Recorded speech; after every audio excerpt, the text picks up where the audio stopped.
ngasi aikoi kumbra si irolaga chani kumbra ina koi kasada koi semi kung puding na kumbra koi aduga manipur gi kanadadi sigi poset torbot koi ado mafam khena bagi matung ina maming chu adum khenai ai khara hajarake mayamna sumnok nei koi sidai sida kana palu kabi degi tholokpa api kapi pa sangdo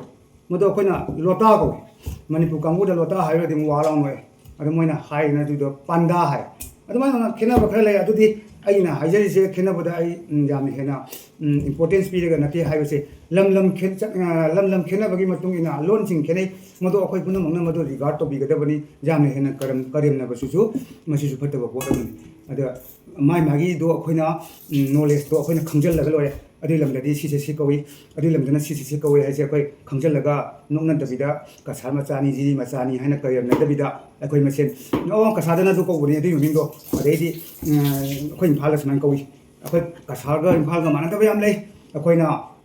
hawai da orhol aina hai orhol ai da koi harawe aduga manipur da orhol ai di kai haino haina hange adi da mairong di hai ga mo harawe adu mairong lon di yam lei da ase hai da adi yam sang go wani adi adu ngasi di akoi sida kumbra koi kumbra se koi ngasi di akoi ngasi irolaga koi ngasi di hinjang on tawge yamna angam na pamba odi aduga ahana di yam hawai masi sega akoi hawai mosori ga punna lonmin radi yamna hawai adu akoi mayam da ngasi gi akoi gi kumbra iron base asigi process se akoi gi kasada to process ma sam ka tang mayam da pawdam je 오, 동리 심을래가. 아이 막 kokna mayam da wam da hajogi. ai am sigona ai masigi thangse akhoi kasada sabana dewa imphal sabana ko masi asiyana phaba thangse akhoi kasada lakti aina imphal da nongni le mamang ai lan ka tawdri mamang da laame laambada aina ai inawni ba yam siba aibu yamna guide to bi inawni ko amle mana alex boy mana aina alex ai thang phajabam dang leiningi ne hinjang na bi simna ba haina ibani chamine adai di chamine daga jamnam ayuk mata da ni ba kai kharen bazar ima market ki ko adai da jamna mata chana ine mathini mai thang ri phi ne ga yom thel laga yam namong tan bu thore aina thang ba mudam pi wan hai kan da mana ibungo si aina pi ji ma lai khoira mi thang si da mara ba kal la khola ba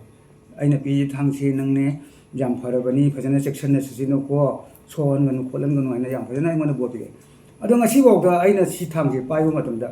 sokande aingonda aduga jamna thawe thawbagi hayo di kai haine lamana bo len ba ya aduga aina masi thang si jam hainare ado akhoi mungi angang amatana si thang ji pai wa di kai na di mo sokani aina mo ngasi bo pai de ado ai tom tana pai mayam sim view ne si thang ji asi si khoren bazar dagi lerak pa thang si ai am nung si masi ine dana su yamna lu na tawra pi rei asi si mo aina pi si jar ba ai khangna pi rabani haina markam su hakti ai khangdi ado akhoi phula to la khibude zone ba se si si yaude ai sum jing special thang le gi hai da si de phangde imphal gi lei taw